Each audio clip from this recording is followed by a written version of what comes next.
ठीक है जितेंद्र, आपकी स्क्रीन अभी शेयरिंग पे आ जाएगी।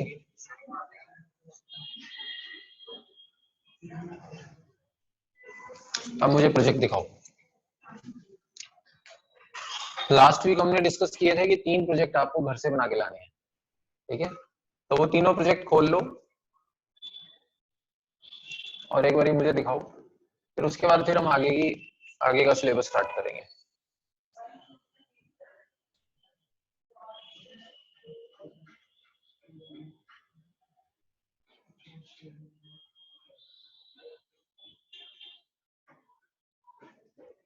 ये आपने खुद से बनाया?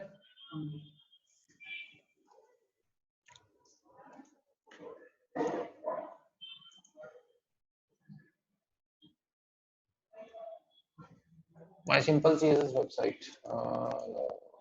उसके बाद लगाया आपने कि ग्राफ बॉडी।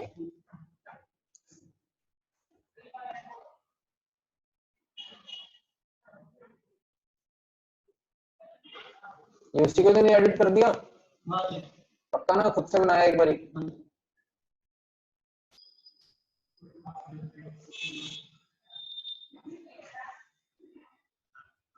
courses.html ये सारे किस किस पेज पर जा रहे हैं? franchise.html, contact.html। ठीक है, पेजेस बनाए हैं ये courses.html? नहीं, ब्लैंक है। ठीक है, नहीं ठीक है, दूसरा अगला दिखाओ प्रोजेक्ट। हाँ, सीएसएस भी दिखाओ।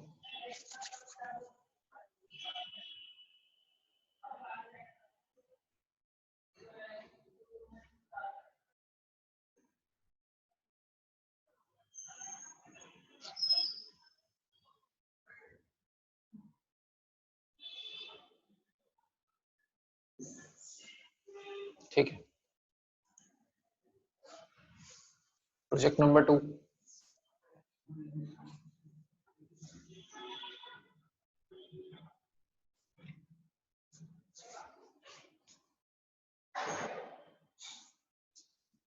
रन करो इससे पहले।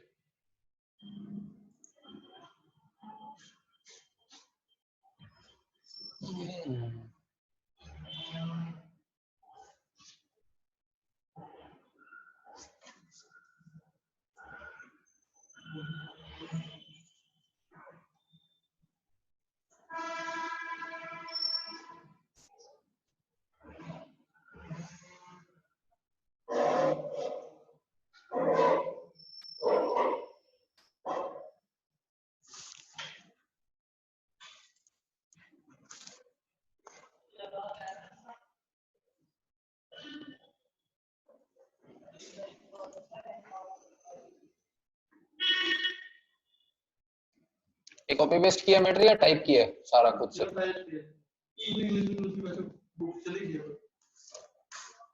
लिख रही है कुछ स्पेलिंग मिस्टेक्स हैं, चलो वो कोई मैटर नहीं करता। ओके, इसकी सीएसएस बोलो जरा।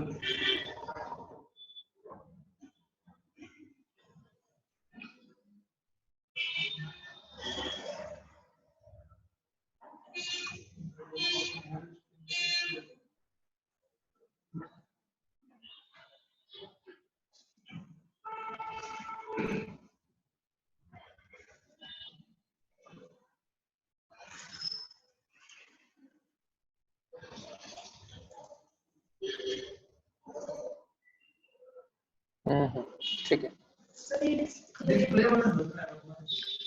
कौन से वाला? ये भी आगे आएगा आपके सिलेबस में, डिस्प्ले ब्लॉक। कोई बात नहीं,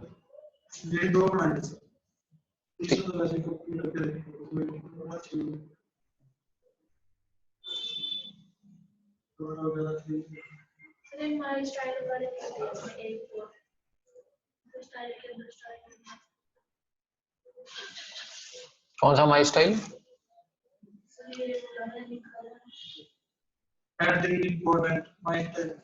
कैसे मर्जी कर लो, ऐसे कर लो या लिंक से कर लो। 2 तरीके हैं ना सीएसएस इंपोर्ट करने के, दोनों में से किसी भी तरीके से कर लो।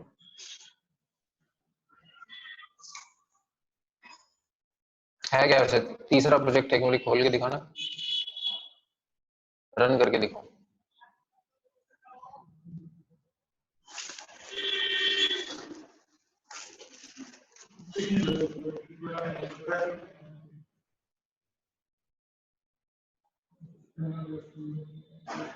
ठीक है, चार कंपोनेंट तो लेफ्ट टू से राइट टू दो ट्रैकिंग चक्कर होगा। बॉटम बॉटम बॉटम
हमारा कौन से पेज तक हो गया था ये?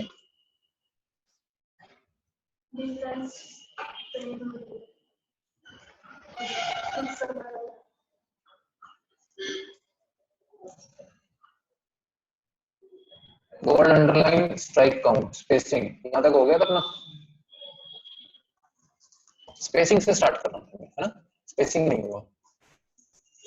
हमारा अगला टैग है जिसको हम पढ़ेंगे, that is line height. Line height का मतलब होता है कि एक लाइन की हाइट कितनी हो। ठीक है, इसको हम लगाकर देखते हैं। HTML प्रोजेक्ट खोल लेंगे।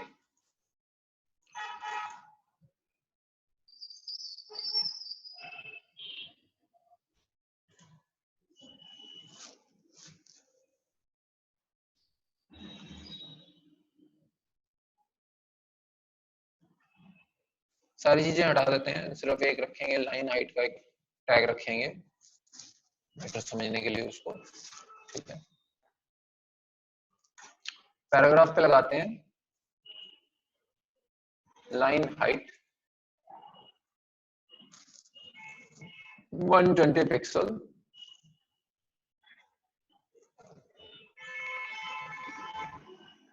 आप दिखा रहे हो कुछ?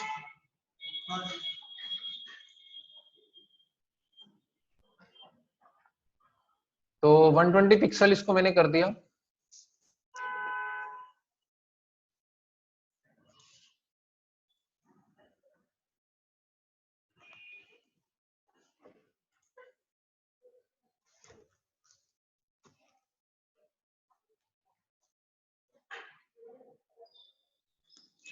अब देखो, लाइन के बीच में स्पेस आ गया है।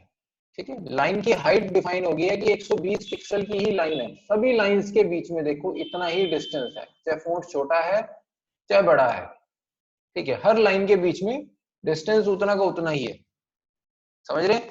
So this is line height. अगर मैं लाइन हाइट को 20 पिक्सल कर दूंगा तो अब ये देखो डिस्टेंस सभी में बराबर है, कोई फोन छोटा है कोई बड़ा है, लेकिन कम हो गई है लाइन हाइट। अगर मैं इसको हटा ही देता हूं तो क्या होगा, अब ये नॉर्मल आ गया, लेकिन अब सभी में इक्वल स्पेस नहीं है। देखो नीचे वाली में कम है, ऊपर वाली में ज्यादा है, जैसे जैसा फोन स्टाइल है वैसा वैसा स्पेस है, समझ रहे हैं? तो लाइन हाइट लगाने का बेनिफिट ये हुआ कि सभी के बीच में जो स्पेस है वो इक्वल हो गया, ठीक है। बढ़े आगे। So this is for spacing. फिर आता है एक वर्ड स्पेसिंग और लेटर स्पेसिंग। वर्ड स्पेसिंग क्या करता है, पूरे वर्ड्स का जो स्पेस है वो इक्वल कर देता है। अभी मैं आपको एक सैंपल करके दिखाता हूं, और यहां हम कुछ बड़ा सा टेक्स्ट लिख लेते हैं एक पैराग्राफ के अंदर। सब चीजें हटा देते हैं।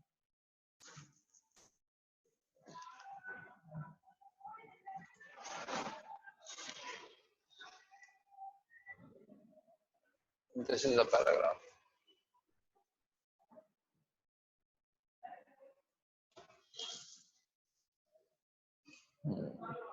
एक और ले लेते हैं। अब दोनों में डिफरेंस दिखाऊंगा आपको। इसको हम बना देते हैं, क्लास बना देते हैं वर्ड के नाम से, और उस पे अप्लाई करते हैं वर्ड स्पेसिंग, ठीक है। Paragraph class is equal to word, ठीक है। वर्ड के नाम से क्लास बना दी। Now see the difference. Word spacing ने क्या किया, सभी वर्ड्स को 30 पिक्सल चौड़ा कर दिया, ठीक है। ये भी 30 पिक्सल है, ये भी 30 पिक्सल है, पूरा उतना ही स्पेस ले रहा है। ये देखो ये पूरा स्पेस 30 पिक्सल का ले रहा है, ठीक है। ये भी 30 पिक्सल का स्पेस ले रहा है, सभी वर्ड्स इक्वल स्पेस ले रहे हैं, ठीक है। इस पे हमने नहीं लगाया तो ये नॉर्मल चल रहा है, ठीक है। तो वर्ड पिक्सल क्या करेगा, वर्ड स्पेसिंग वर्ड को स्पेस दे देगा जितना हम डिफाइन करेंगे, ठीक है। अगला हम बात करते हैं लेटर स्पेसिंग। ये हर लेटर को स्पेस देगा, देखो,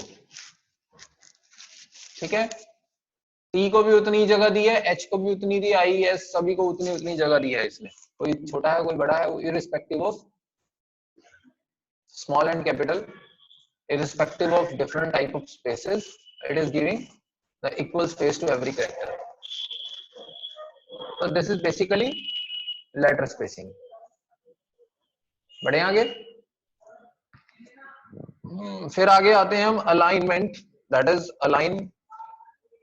कई तरह से हम कर सकते हैं, align centre, align left, align right and align justify.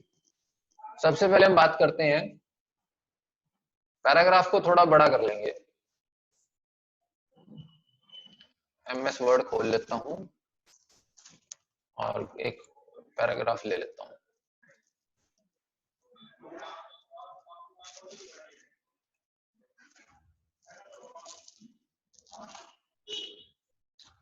I'm copying one paragraph and putting it in this, ठीक है। सेम को मैं यहां पर भी पुट कर रहा हूं। नीचे नॉर्मल है, ऊपर स्टाइल लगा हुआ है। सबसे पहले लेफ्ट करते हैं, text line left, control S. Text line left है तो नॉर्मल ही है, आप देख रहे हैं, ठीक है। ऊपर वाला और नीचे वाला नॉर्मल है। अगर टेक्स्ट लाइन राइट कर देता हूं, कंट्रोल एस, और मैं इसको रिफ्रेश करता हूं, तब आप ये देखेंगे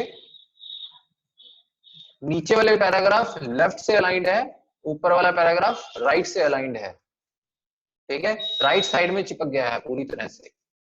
अगर मैं इसको सेंटर कर देता हूं,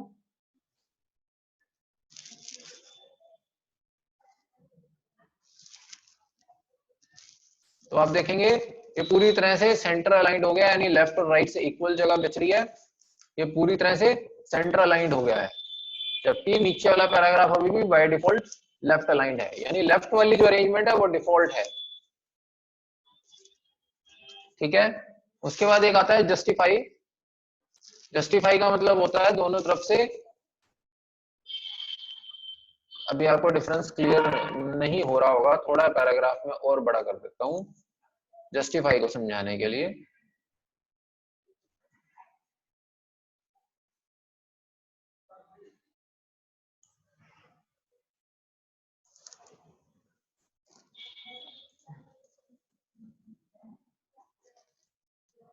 नाउ सी व्हाट हैपेंस। आप राइट साइड में ध्यान दें, ऊपर वाले पैराग्राफ में राइट साइड बिल्कुल सीधी लाइन की तरह जा रही है, लेकिन इस वाले पैराग्राफ में थोड़ा सा उबड़ खाबड़ है। अगर मैं इसको छोटा कर लेता हूं, अब आपको पिक्चर बिल्कुल क्लियर हो जाएगी कि एक्चुअल में हो क्या रहा है। अब देखो, ये वाला जो पैराग्राफ है राइट साइड में भी बिल्कुल चिपका हुआ है, लेफ्ट साइड में भी बिल्कुल चिपका हुआ है, जैसे अखबारों में लिखा होता है। ठीक है, जबकि ये वाला जो पैराग्राफ है इसमें राइट साइड में कहीं कहीं पर स्पेस बढ़ रहा है, कहीं घट रहा है, क्योंकि कोई वर्ड छोटा है कोई बड़ा है। ठीक है, तो ये क्या करता है जस्टिफाई, ये पूरी लाइन को खींच देता है, इतना खींच देता है कि ये बिल्कुल साइडों से चिपक जाए। ठीक है, वर्ड्स इसमें भी उतने हैं, थीम से लेकर कोऑर्डिनेटेड तक, यहाँ पे भी थीम से लेकर कोऑर्डिनेटेड तक, लेकिन इसने इसको थोड़ा सा स्ट्रेच कर दिया, देखो बीच में स्पेसिंग बढ़ा दी है ऑटोमेटिकली कि ये बिल्कुल खींचकर साइड में लग जाए। ठीक है, आप जितना भी इसको क्लोज करेंगे आपको वही चीज नजर आएगी, राइट साइड बिल्कुल सीधी चल रही है जैसे अखबारों में लिखा होता है, न्यूज़पेपर्स में लिखा होता है, लेकिन नीचे वाला जो पोर्शन देख रहे हैं जो कि डिफॉल्ट है, उसमें राइट साइड में स्पेसिंग कम ज्यादा हो रही है। ठीक है, सो दिस इज जस्टिफाई।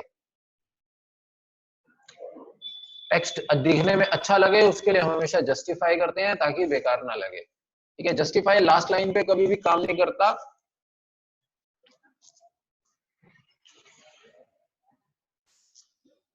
ठीक है, लास्ट लाइन हमेशा बाय डिफॉल्ट जितनी होती है उतनी ही रह जाती है। ठीक है, समझ गए?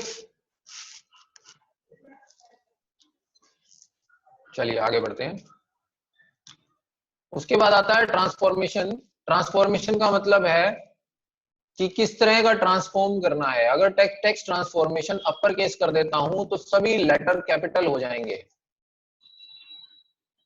जैसे टेक्स्ट ट्रांसफॉर्मेशन को मैं टेक्स्ट, ये याद रख लेना, ये टैग्स, ये अभी हमने टेक्स्ट अलाइन किया है, अब ट्रांसफॉर्मेशन कर रहे हैं। उससे पहले हमने लाइन हाइट करी थी, वर्ड स्पेसिफिक स्पेसिंग करी थी और लेटर स्पेसिंग करी थी।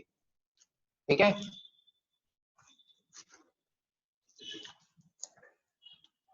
Line height, word spacing, letter spacing. तो अब हम टेक्स्ट ट्रांसफॉर्म की बात करते हैं। जैसे ही मैंने अपर केस किया तो अब क्या होगा, सारा लेटर कैपिटल हो गया। ठीक है, ऑटोमेटिकली सब कैपिटल हो गए।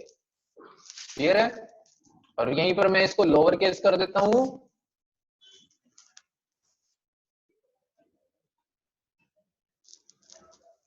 तो सब स्मॉल हो जाएंगे, जो कैपिटल्स हैं वो भी स्मॉल हो जाएंगे। देखो यहाँ पर थीम का टी कैपिटल है लेकिन यहाँ पर स्मॉल आ गया। ठीक है, इसमें एक और प्रॉपर देखते हैं काम करता है या नहीं करता। हाँ,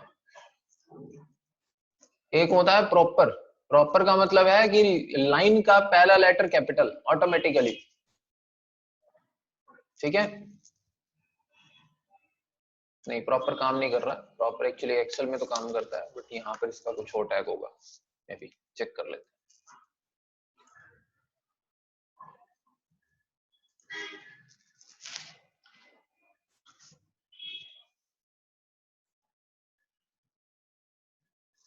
एब्सोल्यूट रहता है इसके अंदर।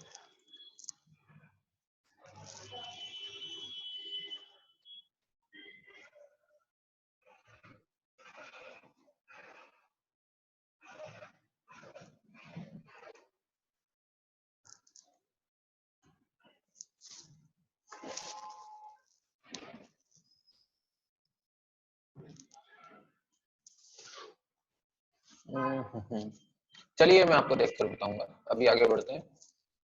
ठीक है। उसके बाद आता है हमारा इंडेंटिंग।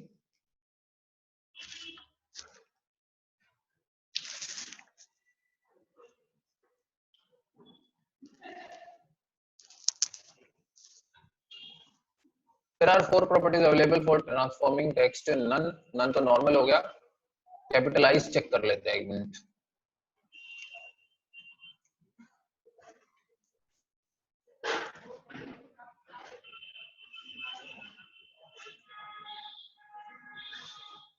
हाँ, yes, this is what I want to tell you. Capitalize होता है, इसमें क्या होता है कि हर लेटर का पहला हर वर्ड का पहला लेटर कैपिटल हो जाता है,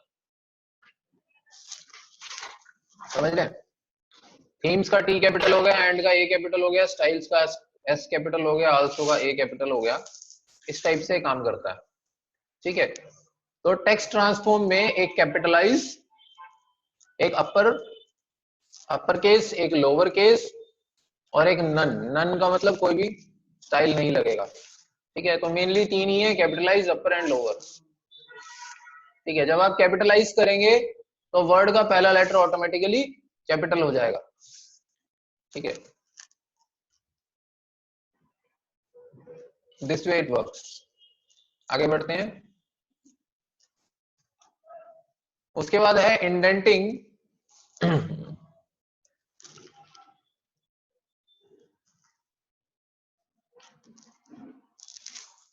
इंडेंट का मतलब होता है ऊपर नीचे में कहां पर किसी वर्ड को टिकाना। फॉर एग्जाम्पल बात करते हैं,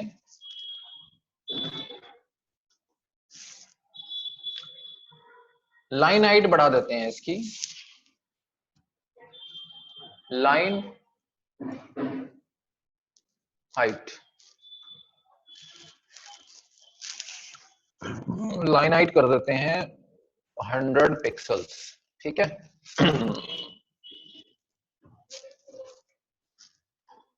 एक हम दे देते हैं बॉर्डर,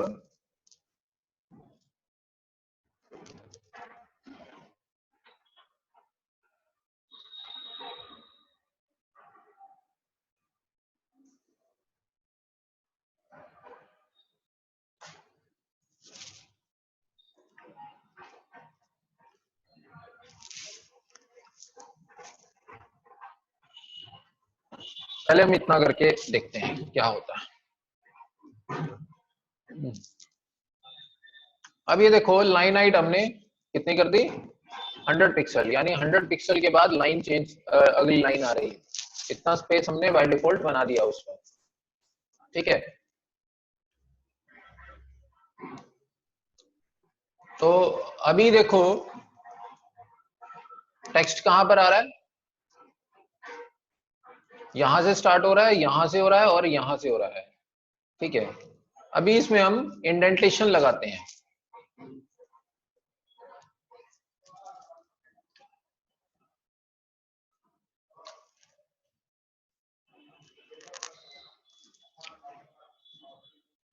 टेक्स्ट इंडेंट 20 पिक्सल,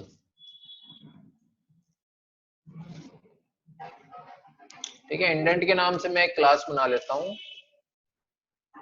छोड़ो मैं इसी पर ही लगा देता हूं डायरेक्टली, क्लास अलग नहीं बनाते हैं, इसी पे ही लगा के एक बारी रिजल्ट चेक करते हैं। इंडेंटेशन एक्चुअली पहले लेटर, पहली लाइन पे काम करती है, ठीक है। एमएस वर्ड के अंदर भी इंडेंटेशन होती है, अगर आपने एमएस वर्ड पढ़ा है तो उसके अंदर आप ये देखेंगे, ये जो लाइन होती है, ये वाला जो एरो होता है, ये इंडेंट का होता है। इसका मतलब होता है कि पैराग्राफ का पहला वर्ड कहां से स्टार्ट हो, ये देखो, ठीक है, दैट इज इंडेंट। ये पहली लाइन का होता है और ये पहले पैराग्राफ का होता है, ठीक है। इस तरह से काम करता है इंडेंट। सॉरी, पहले पैराग्राफ का नहीं, ये पूरे पैराग्राफ का होता है जिस पैराग्राफ पे आपने कर्सर किया हुआ है, ठीक है। और ये उसकी पहली लाइन का होता है। आपने देखा होगा न्यूज़पेपर्स में या कई बुक्स के अंदर जो पहली लाइन का जो फर्स्ट वर्ड होता है वो थोड़ा सा आगे से स्टार्ट करते हैं, ठीक है, दैट इज इंडेंटेशन, ठीक है।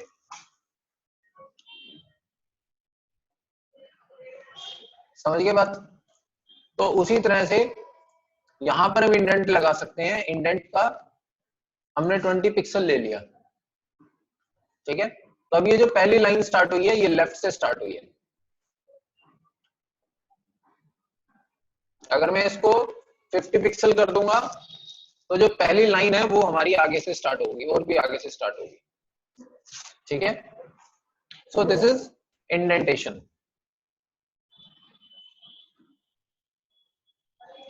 ये तो आपने देख ही लिया, justify, upper case, lower case, ठीक है। लेटर स्पेसिंग आपने देख लिया, वर्ड स्पेसिंग देख लिया, लाइन हाइट देख लिया, ये सब चीजें तो क्लियर है ना, ठीक है। उसके बाद बात करते हैं CSS कलर्स के। ये मैं ऑलरेडी बता चुका हूँ, बहुत पहले हम डिस्कस कर चुके हैं इसको, ठीक है। RGB कैसे बनता है, ये 6 डिजिट के कोड कैसे बनते हैं, हेक्साडेसिमल हम इसको कैसे क्रिएट करते हैं, we have already discussed all that, ठीक है। बैकग्राउंड कलर क्या लेना है, डिव पे क्या लेना है, ये सब चीजें हम बहुत ही डिटेल में डिस्कस ऑलरेडी कर चुके हैं। RGB में कलर्स बनाना भी जानते हैं, मैंने एक बार ही बताया था कि अगर आप उस तरह से नहीं करना चाह रहे, FFDD YY type, FFDD 00 type से हेक्साडेसिमल में नहीं करना चाह रहे, तो आप बैकग्राउंड कलर ले सकते हैं RGB मोड में, ठीक है, जिसको हम इस तरह से मेंशन करते हैं। पूरा ही ले लेते हैं background colour,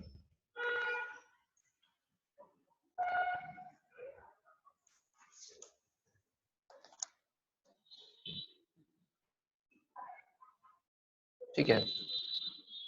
red green blue का मिक्सचर है ये, एक्चुअली 0 FF के इक्वल है, 00 FF के इक्वल है ये, ठीक है ना, क्योंकि 255 एक्चुअल में FF होता है, हमने पहले भी स्टडी किया था, ठीक है। अगर मैं RGB कलर इतने को हटाकर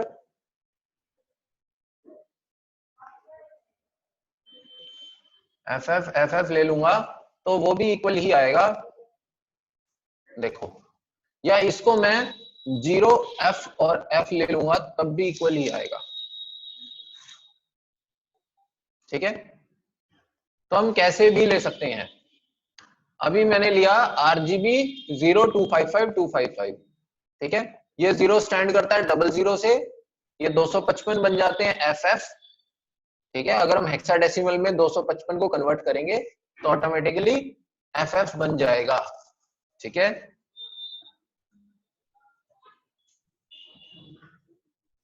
ये पता ना कैसे बनेगा FF, ये तो बनाकर दिखाऊं एक बारी, याद है। ये जो काउंटिंग चलेगी 0 1 2 3 4 5 6 7 8 9 ABCDEF, ठीक है, F तक जाएगी, फिर क्या आ जाएगा, उसके बाद क्या आएगा, फिर 10 आएगा, ठीक है ना, फिर 10 आएगा, 11 12 13 14 15 16 17 18 19 1F, sorry 1A 1B 1C 1D 1E 1F, ठीक है, इस तरह से आएगी ये। तो ये चलते चलाते 255 तक पहुंचते पहुंचते डबल F आ जाएगा, सीधी सी बात है, ठीक है ना, ये हमने पहले भी डिस्कस किया था। सो हम RGB में भी कलर्स को डिफाइन कर सकते हैं, ठीक है।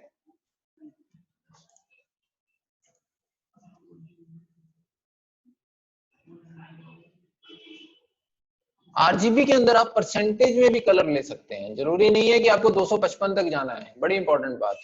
RGB के अंदर आप परसेंटेज में भी कलर ले सकते हैं। आप चाहते हैं कि 50% रेड हो, 50% ब्लू हो और 100% ग्रीन हो, तो आप क्या करेंगे, 50% रेड हो, आप चाहते हैं 50% ब्लू हो, परसेंटेज में भी ले सकते हैं, ठीक है, और 100% ग्रीन हो, ये भी कलर का एक फॉर्मेट हो सकता है, ठीक है। इस टाइप से भी आप परसेंटेज में भी डिफाइन कर सकते हैं, ठीक है।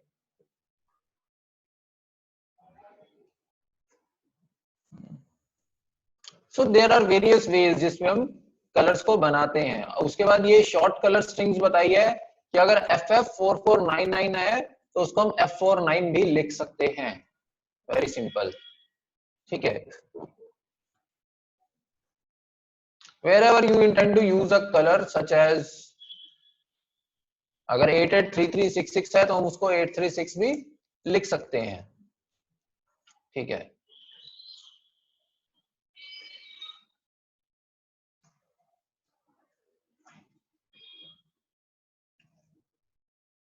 ये सब करने के बाद अब हम अगले टॉपिक पे मूव करते हैं, दैट इज ग्रेडियंट। ग्रेडियंट समझते हैं क्या होता है?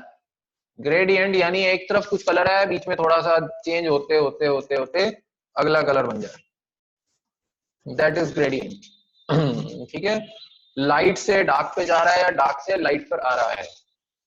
अब वो ग्रेडियंट कैसे बनाए जाते हैं बड़ा इंपॉर्टेंट है और सीखना बड़ा जरूरी है, क्योंकि आजकल HTML के अंदर हम कलर्स से ही खेलते हैं और उसी से ही वेबसाइट हमारी डेकोरेटिव होती है।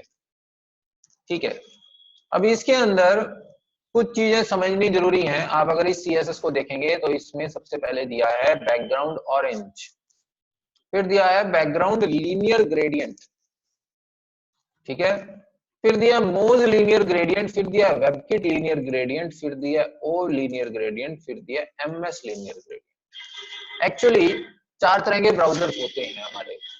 वन इज मोजिला फैमिली के, जो कि मोजिला फायरफॉक्स है।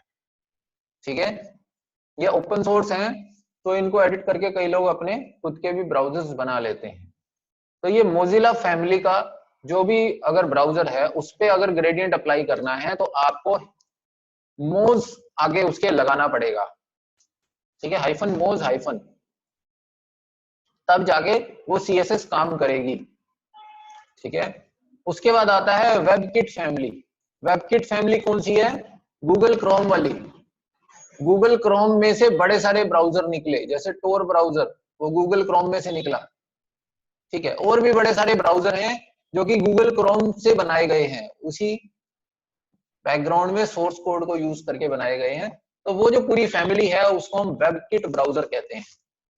ठीक है, मोजिला फायरफॉक्स के लिए हाइफन मोज, क्रोम की फैमिली के जितने भी ब्राउजर हैं उसके लिए वेबकिट, फिर एक ओपेरा फैमिली है।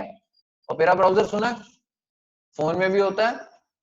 ठीक है, तो ओपेरा फैमिली से रिलेटेड जितने भी ब्राउजर हैं उसके लिए हम ओ लगाते हैं, और माइक्रोसॉफ्ट से रिलेटेड जितने भी हैं जैसे इंटरनेट एक्सप्लोरर, एज, ठीक है, उसके लिए हम हाइफन MS लगाते हैं। ठीक है, तो ये 4 तरह की कोडिंग हमें अलग अलग करनी पड़ती है। कई बारी जब एक ब्राउजर में रिजल्ट आ रहा है और दूसरे में नहीं आ रहा है, उस केस में हम ये स्पेसिफिकली अप्लाई करते हैं। ठीक है, तो अभी एक एक्सपेरिमेंट करते हैं।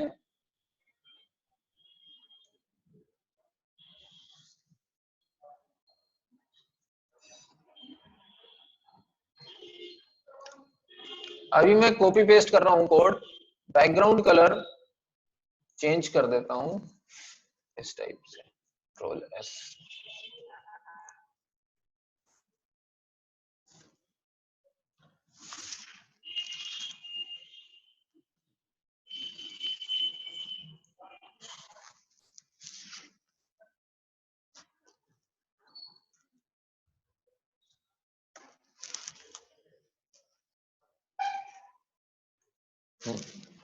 अब देखो, मैंने ये डायरेक्ट लगाया तो ये काम नहीं किया, क्योंकि मैं इसको मोजिला में चेक कर रहा हूं। ठीक है, मोजिला में देखने के लिए, मोजिला के लिए मुझे हाइफन MOZ हाइफन लगाना पड़ेगा। ठीक है, अब ये ग्रेडियंट काम कर गया है, नीचे डार्क है ऊपर लाइट है। अब ये कैसे बना वो भी मैं उस पर भी आता हूं। पहले उससे पहले मैं रन पे जाऊंगा और ओपन इन क्रोम करूंगा।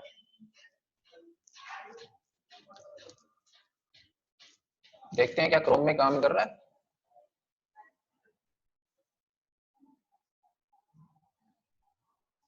नहीं कर रहा। ठीक है, अगर मैं इस लाइन को हटा देता हूं तो क्या ये काम करता है, मुझे चेक करना है। नहीं करेगा। ठीक है, क्रोम के लिए मुझे हाइफन वेबकिट हाइफन ये लगाना पड़ेगा, तब जाके ये क्रोम में ग्रेडियंट काम करेगा। ठीक है, ऐसी सिचुएशन को अवॉइड करने के लिए हम सभी का एक साथ ही लगा देते हैं, ठीक है।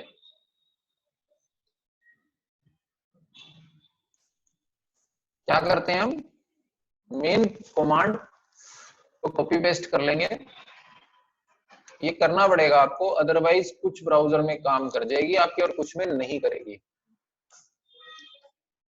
और 4 हमारे पास 4 तरह के ब्राउजर हैं, और 5वां इसके अलावा अगर कोई भी है तो वो यहां से उठा लेता है क्वेरी, ठीक है। एक तो हम छोड़ देंगे ऐसे ही लीनियर ग्रेडियंट, ठीक है। उसके बाद हम एक करेंगे मोज, ठीक है। फिर एक करेंगे हम वेबकिट, उसके बाद एक करेंगे हम ओपेरा, फिर उसके बाद हम एक करेंगे कौन सा, माइक्रोसॉफ्ट,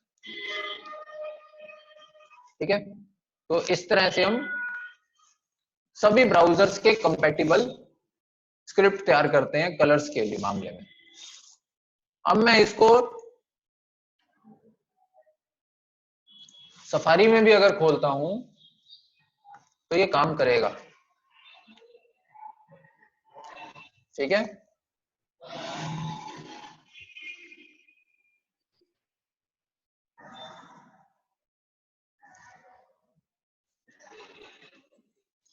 अगर मैं इसमें शायद सफारी पे अगर मैं इसको हटा दूंगा तो सफारी में नहीं चलेगा,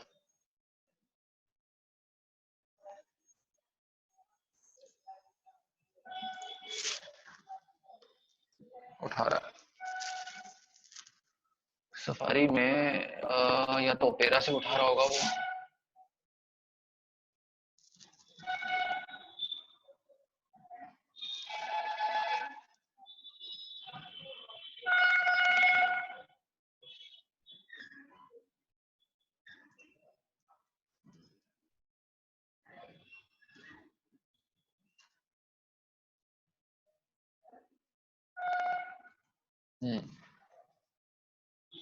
सफारी एक्चुअली वेबकिट फैमिली का ही ब्राउजर है, ठीक है, वेबकिट से ही उठा रहा है।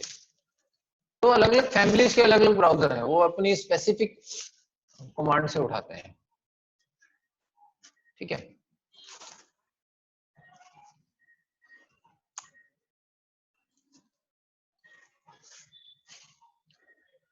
क्लियर है यहां तक।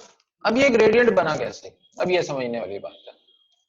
इसके अंदर 3 एट्रीब्यूट्स पास किए जाते हैं। पहला है टॉप, यानी कलर्स ऊपर से बनने शुरू हों, ठीक है, ऊपर से नीचे की तरफ जा रहा है ये, तो हमने ये टॉप डाला है, ठीक है। ऊपर कौन सा कलर हो, FB0, ठीक है, और नीचे कौन सा हो, F50। FB0 से F50 की तरफ ये बढ़ रहा है, ठीक है। समझ में आ गई। अगर मैं इसको बिल्कुल सिंपली ऊपर ब्लू कर दूं और यहां रेड कर दूं, अभी मैं कौन से ब्राउजर में चेक कर रहा हूं, सफारी में कर रहा हूं, तो वेबकिट में चेंज कर देता हूं, तो ब्लू से रेड की तरफ जाएगा, ब्लू रेड, ठीक है। लगाने का तरीका ये है कि सबसे पहले बैकग्राउंड लेंगे, कॉलम के बाद हम लीनियर ग्रेडियंट लेंगे, ठीक है। लीनियर ग्रेडियंट हम किसको कहते हैं, जो एक ही तरफ बढ़ता है, ठीक है, ये लीनियर होता है। अब ये ऊपर ब्लू है और ब्लू से ये रेड की तरफ बढ़ रहा है कलर, ठीक है।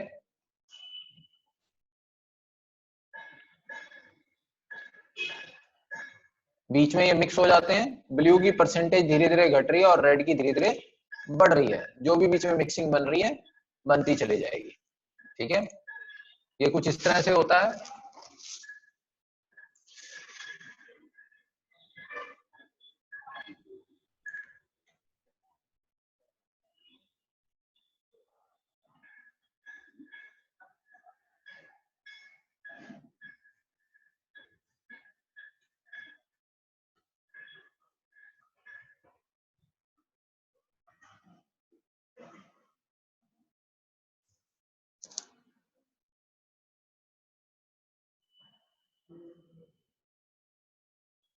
उसी तरफ ही जा रहा है।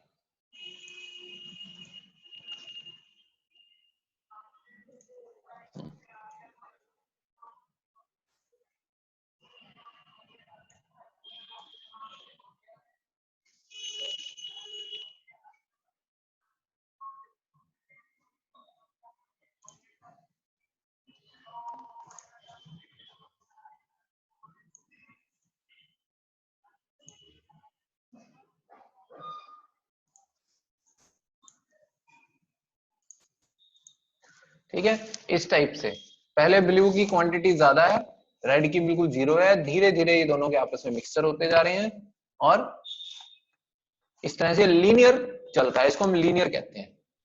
ठीक है, समझ में आ गया? तक आगे बढ़ते हैं। तो पहला हमने अभी किया लीनियर ग्रेडियंट। अब ये टॉप से बॉटम है, बॉटम से टॉप भी कर सकते हैं। अगर मैं इसमें जस्ट एक एलिमेंट चेंज कर दूंगा, दैट इज वेबकिट में बॉटम कर दूंगा, तो नीचे से ऊपर कलर बनने शुरू हो जाएंगे। ठीक है, उल्टा हो गया, रिवर्स हो गया। क्लियर है? अगर मैं इसको बॉटम की बजाय लेफ्ट कर दूंगा तो क्या होगा?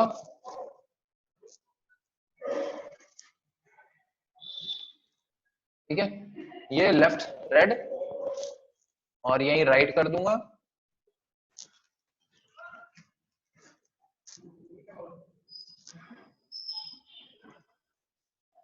तो राइट में पहले ब्लू आएगा, ब्लू से रेड की तरफ जाएगा। ठीक है,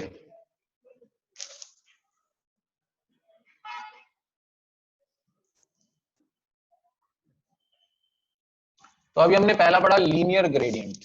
ठीक है, क्रिएटिंग अ लीनियर ग्रेडियंट।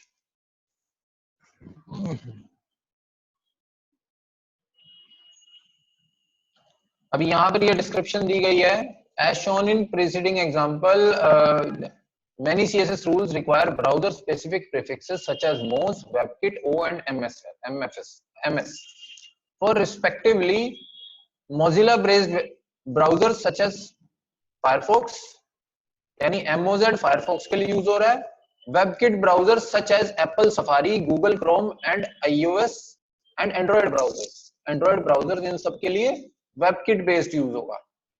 ठीक है, फिर उसके बाद ओपेरा ओग, ठीक है ना, ओ ओपेरा के लिए और MS माइक्रोसॉफ्ट के लिए।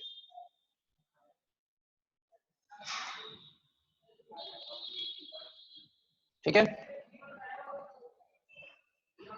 उसके बाद हम बात करते हैं अभी ये हमारे top bottom left right and centre. Centre से भी हम ग्रेडियंट बना सकते हैं। सेंटर से अगर हम बनाएंगे तो क्या होगा? जो ब्लू है वो सेंटर में आ जाएगा। ठीक है,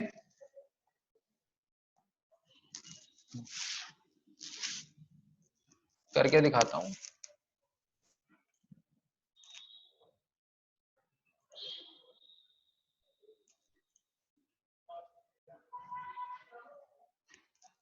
WebKit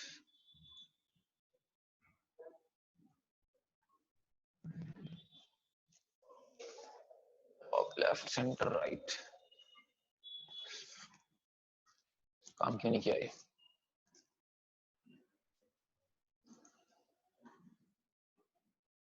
मोज़िला में ट्राई करके देखते हैं।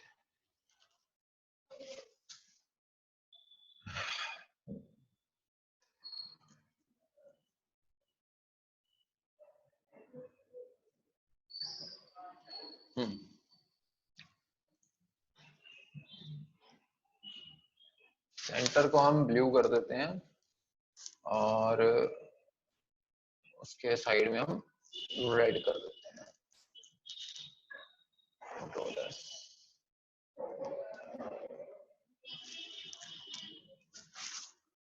इम्पैक्ट दिख नहीं रहा है इसका, मे बी क्योंकि लीनियर ग्रेडियंट है तो लीनियर को वो किस तरह से डिफाइन करेगा, इसलिए ये रेडियल में बढ़िया काम करेगा। अभी मैं प्रैक्टिकल करके दिखाऊंगा इसका। अभी मैं जस्ट इसको दो तरह के हमारे और हो सकते हैं, top bottom left right, top left top right, bottom left and bottom right. ठीक है, एक एग्जांपल मैं टॉप लेफ्ट का दिखाता हूं। टॉप लेफ्ट,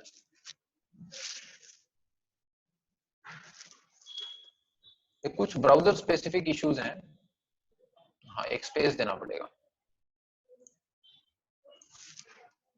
टॉप लेफ्ट, हाँ। अभी तक क्या था कि लेफ्ट से काम कर रहा था, अब ये टॉप लेफ्ट से यानी तिरछा डायगोनली काम कर रहा है। ठीक है ना, ऐसे ना जाकर ऐसे जा रहा है। ठीक है, अब ये ध्यान दोगे आप, तो अब ये सीधी लाइन नहीं है, ये थोड़ा डायगोनली है, इस तरह से जा रहा है। ठीक है, टॉप लेफ्ट से जा रहा है। उसी तरह से टॉप राइट कर सकते हैं, बॉटम लेफ्ट कर सकते हैं, बॉटम राइट कर सकते हैं। ठीक है,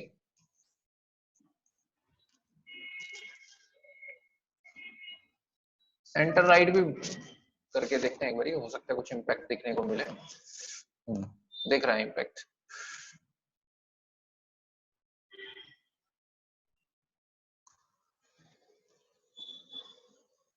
सेंटर राइट का मतलब ये हो गया कि राइट साइड में सेंटर से, ठीक है ना, राइट साइड में सेंटर से, यहां से अब ये इसका ओरिजिन हो रहा है।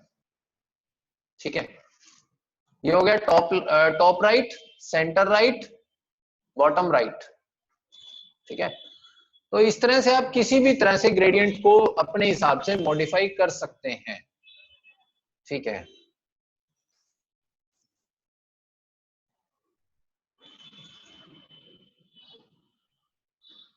आगे बढ़ते हैं।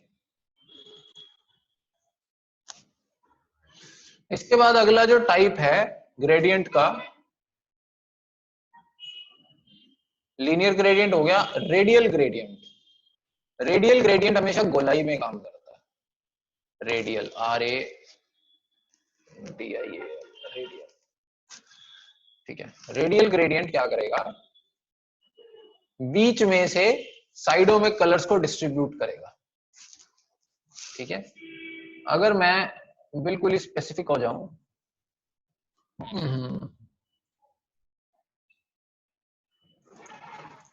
यहां पे हमारा सेंटर वाला रूल बड़ा सही काम करेगा।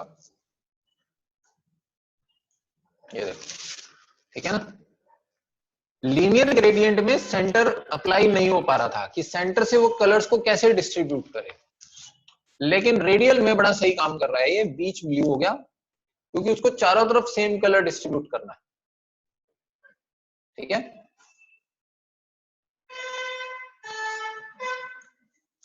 क्या टॉप से काम करेगा ये? हाँ, ये टॉप में चला गया, टॉप से अब ये चारों तरफ जैसे सूर्य की रोशनी होती है उस तरह से कलर्स को डिस्ट्रीब्यूट कर रहा है।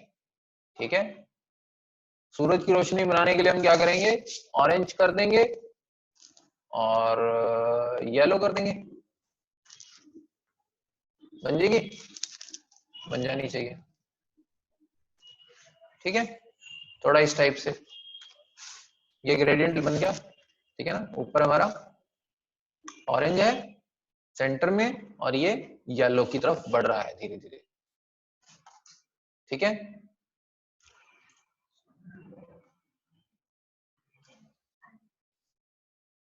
तो अभी तक हमने ये ग्रेडियंट्स बनाकर देखे हैं, टॉप बॉटम लेफ्ट राइट, फिर linear gradient and radial gradient.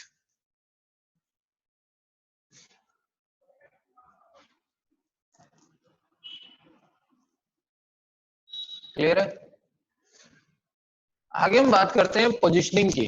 ये पोजीशनिंग हमने इमेज में जो आपने प्रैक्टिकल करे हैं, प्रोजेक्ट करे हैं, उसमें एक ने इमेज में पोजीशन दी हुई थी, इमेज में नहीं, लेफ्ट मेन्यू को पोजीशन दी हुई थी एब्सोल्यूट, जिससे वो लेफ्ट में टिक गया था। मैंने उस दिन भी बताया था आपको।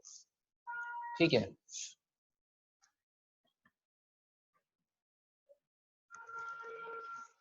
पोजीशंस का क्या पर्पज होता है? पोजीशन हमारी कई तरह की होती हैं। पहली होती है एब्सोल्यूट। एब्सोल्यूट का मतलब होता है कि ये एक टेबल है, ठीक है, मैं पेंट में ड्रॉ करके बताता हूँ, ज्यादा अच्छे से बता पाऊंगा।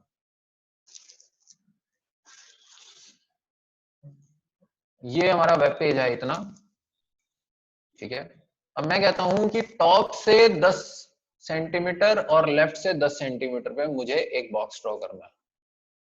ये मेरी एब्सोल्यूट पोजीशनिंग होगी, ठीक है। यानी मेरे पेज से बिल्कुल डिसाइडेड होगी कि पेज से लिंक लेगा वो, ठीक है। उसके बाद होती है रिलेटिव।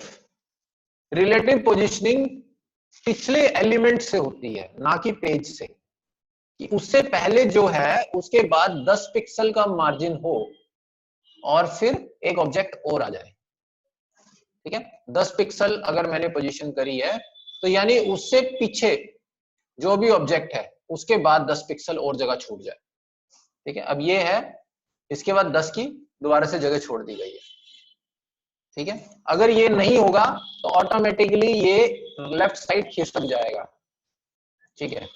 अगर ये नहीं होगा तो ऑटोमेटिकली ये लेफ्ट साइड में खिसक जाएगा, ठीक है। तो ये होती है रिलेटिव पोजीशनिंग। फिर होती है फिक्स्ड पोजीशनिंग। फिक्स्ड पोजीशनिंग का पेज से कोई लेना देना नहीं होता, हमारी स्क्रीन से लेना देना होता है।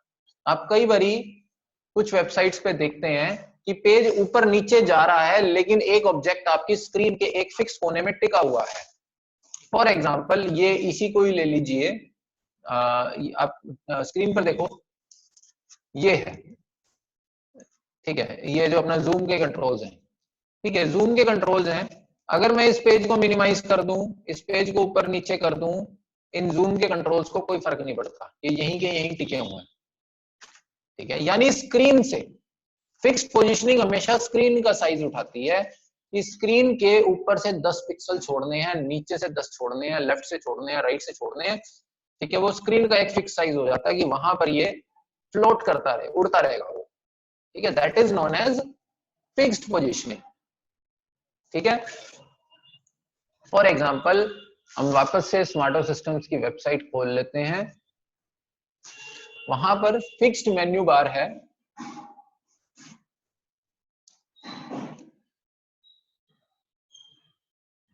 ये देखो, ये जो मेन्यू बार है ये फिक्स्ड है, मेरा पेज ऊपर नीचे जा रहा है उसके बाद भी ये फिक्स्ड है, ठीक है। ये लेफ्ट राइट साइड में ये जो देख रहे हैं टॉप टू, मेरा पेज ऊपर नीचे जा रहा है लेकिन ये फिक्स्ड है, ठीक है। इसको हम कहते हैं फिक्स्ड पोजीशनिंग, ठीक है। तो ये पोजीशन हम देते हैं, टॉप से दे सकते हैं, लेफ्ट से, किसी भी दो जगह से पोजीशन देंगे तो वो सेट हो जाता है, ठीक है। तो अभी लगाकर देखते हैं, आज का लास्ट टॉपिक रहेगा पोजीशनिंग।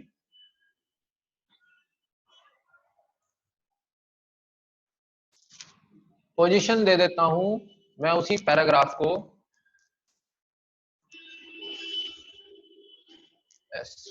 टॉप से लेफ्ट 100 पिक्सल और लेफ्ट से 200 पिक्सल, ये मैंने दे दी पोजीशन,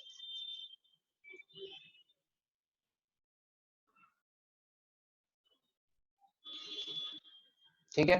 अब ये देखो, टॉप से 100, ये 100 का स्पेस आ गया।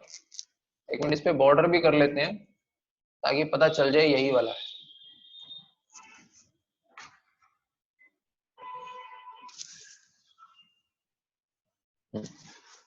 ठीक है। टॉप से 100 होगी, लेफ्ट से 200 होगी, ठीक है। ये हमारे मेन पेज का सेट हो गया। अगर मैं इसको लेफ्ट से 100 कर दूंगा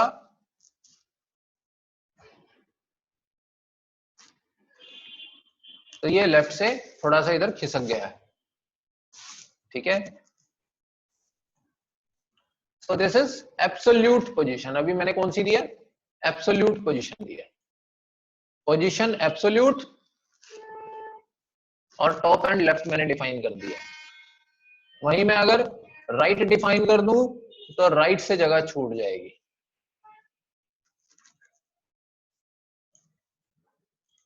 ठीक है। राइट से इतनी जगह छूट जाएगी। फिर आता है रिलेटिव पोजीशन। रिलेटिव पोजीशन हमेशा दूसरे ऑब्जेक्ट से वेरी करता है, ठीक है, वो मेन पेज का साइज नहीं लेता। अगर मैं पोजीशन रिलेटिव कर दूं तो वो दूसरे पैराग्राफ पे डिपेंडेंट हो जाएगा।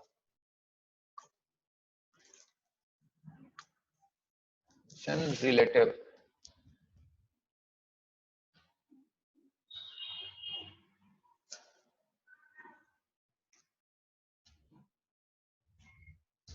ये पैराग्राफ है, पीछे छुप गया है, ठीक है, उसके रिलेशन में पोजीशन दी जा रही है, ठीक है, पेज से कोई लेना देना नहीं है इसका।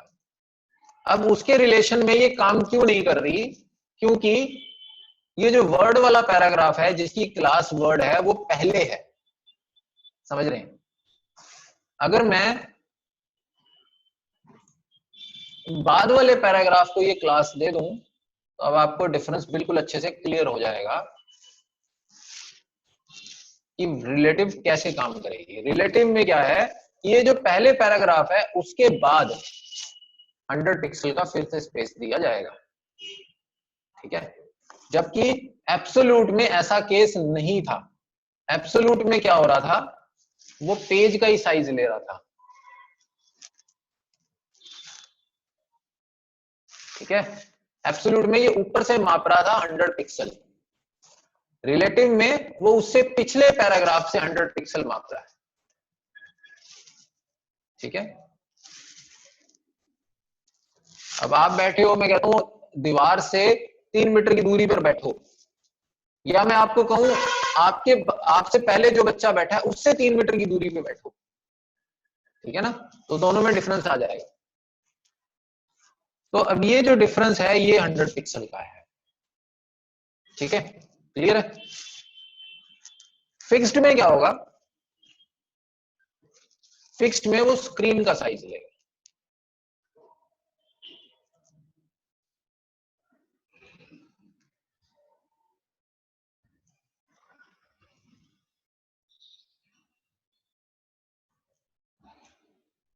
स्क्रीन का ऊपर से 100 पिक्सल उठा रहा है, नो मैटर कि क्या होगा, ठीक है ना।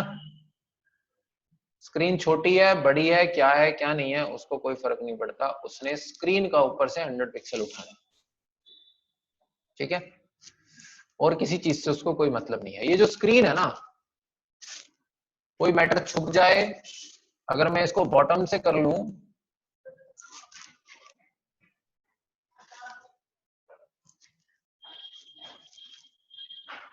तब ये बॉटम से 100 पिक्सल उठा रहा है, ठीक है। ये देखो, ये जो स्क्रीन का साइज है इसको स्क्रीन के साइज से मतलब है, पेज के साइज से मतलब नहीं है, जबकि एब्सोल्यूट में ऐसा नहीं था।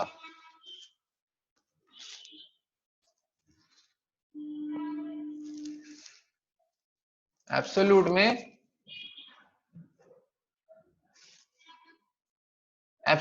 एक्चुअली वो पेज के साइज से वेरी करता है। कुछ चीजें देखने में आपको एक जैसी लगेंगी, लेकिन समझने वाली बात यह है कि जो आपकी स्क्रीन है, जितना एरिया आपको नजर आ रहा है, ठीक है ना, एक वहां से इसको मैं समझाने के लिए एक चीज और करता हूं, ये जो टेक्स्ट है इसको बड़ा कर देते हैं,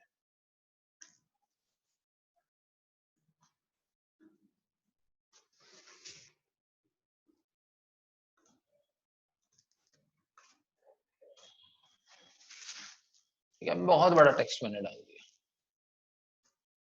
ठीक है। अभी देखो ये एब्सोल्यूट लगाई हुई है मैंने अभी फिलहाल, ठीक है ना। एब्सोल्यूट में क्या मतलब है, उसको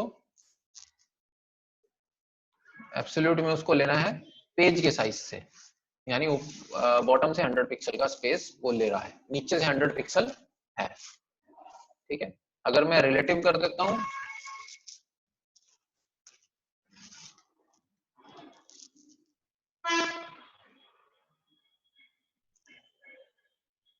तब भी इसके बाद कोई एलिमेंट है नहीं तो बॉटम से ही लेगा। अगर मैं फिक्स्ड कर देता हूं, मुझे ना स्क्रॉल चाहिए, अगर स्क्रॉल आ जाएगी पेज पे तो फिर मेरे लिए समझाना बड़ा आसान हो जाएगा, कंटेंट और बढ़ाया जाए।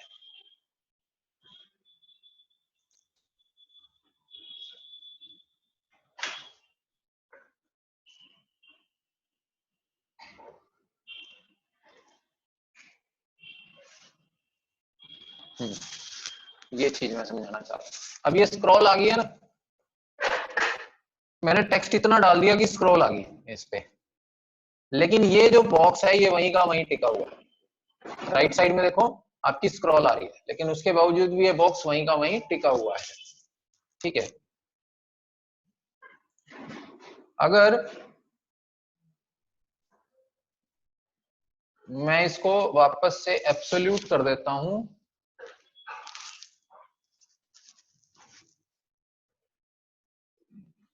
तो एब्सोल्यूट में क्या हुआ, हाँ अब बिल्कुल सही क्लियर हो रहा है आपको। एब्सोल्यूट में मैं इसको टॉप से ले लेता हूं 100 पिक्सल। ठीक है, ये टॉप से 100 पिक्सल का स्पेस दे दिया। जैसे ही मैं कर्सर जैसे ही मैं इसको स्क्रॉल डाउन करता हूं तो वो हिस्सा पेज से स्टिक है 100 पिक्सल पे, वो पेज पे 100 पिक्सल पे स्टिक है। ठीक है, वो ऊपर चला गया। अगर मैं रिलेटिव कर देता हूं तो क्या होगा, सबसे लास्ट में चला जाएगा, क्योंकि पिछला एलिमेंट जब खत्म होगा उसके बाद ये काम करेगा। ठीक है, हो गया क्लियर? अब बिल्कुल क्लियर हो रहा होगा। अगर मैं यहीं इसको फिक्स्ड कर देता हूं तो क्या होगा, अब ये स्क्रीन का साइज लेगा, यानी स्क्रीन पे 100 पिक्सल पे चिपक जाएगा। ठीक है, क्लियर है? एब्सोल्यूट में क्या हुआ, उसने पेज का ऊपर से 100 पिक्सल लिया, कंटेंट से उसको मतलब नहीं है। जैसे ही मैं पेज को ऊपर ले गया तो वो भी ऊपर चला गया, साथ में बॉक्स भी। ठीक है, फिर रिलेटिव में क्या हुआ, जो उससे पीछे पैराग्राफ है उसके बाद उसने 100 पिक्सल का स्पेस दिया। और फिक्स्ड में क्या हुआ, वो स्क्रीन पे 100 पिक्सल पे चिपक गया, नो मैटर के पीछे क्या हो रहा है। ठीक है, तो ये तीन तरह की हमारे पास बेसिकली पोजीशनिंग होती है। तो एब्सोल्यूट, रिलेटिव एंड फिक्स्ड। ठीक है, अब ये इसने एक एग्जांपल दिया है तीनों पोजीशंस को, वो टेस्ट करके दिखा रहा है जैसे मैं आपको दिखा रहा हूं। ठीक है, क्लियर है?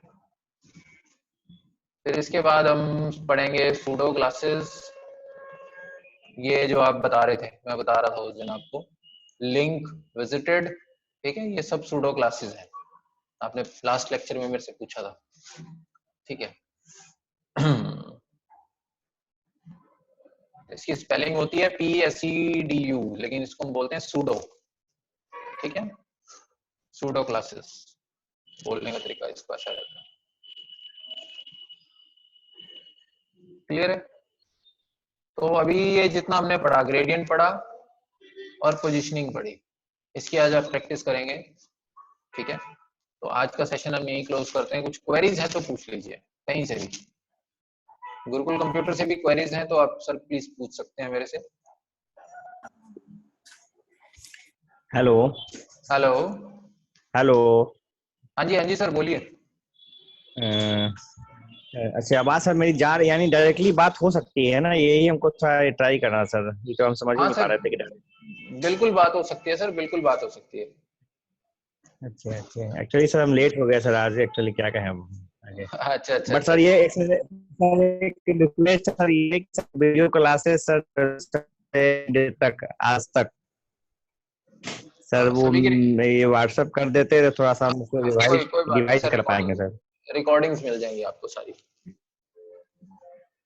ठीक ठीक, बस यही। हाँ बाकी सर क्लासेस सब बहुत अच्छे हो रहे हैं। हाँ, ये सारी रिकॉर्डिंग्स आपको शेयर कर देते हैं, बाकी थैंक यू आप सर। लगाइए सर। हाँ, रेगुलर रेगुलर लगाइए आगे क्लासेस। ठीक है ना सर? जी सर, जी सर, जी सर। चलिए हाँ वो सब वो हम जो बोले थे ना, माइक का प्रॉब्लम है सर, माइक और कैमरा का। हाँ हाँ। तो माइक और कैमरा सर हम तो बोले एड्रेस सर दिए थे, उस पे वो आप कर देते ना सिर्फ ऑर्डर, सर पेमेंट वो हम यहाँ कर आप देंगे। अपने वहां से कर लीजिए ना सर, अमेजोन से कर लीजिए, लिंक मैंने आपको शेयर किया हुआ है, डायरेक्ट कर ले, ज्यादा बेटर है। सर उसमें बहुत सारा मॉडल है, हम फिर कंफ्यूज हो जाते हैं, प्रॉब्लम ये है। सर वो आपको हेल्प कर दूंगा, मैं आपको एक बार टीम व्यूअर पे लेके बता देंगे किस तरह से। हाँ तो सर वो भी कर देते सर तो बढ़िया ठीक, होता, और क्या। हाँ ठीक है ना, चलिए। तो सर सेशन के बाद सर कर दीजिए। हाँ चलिए, ठीक है सर। Okay sir.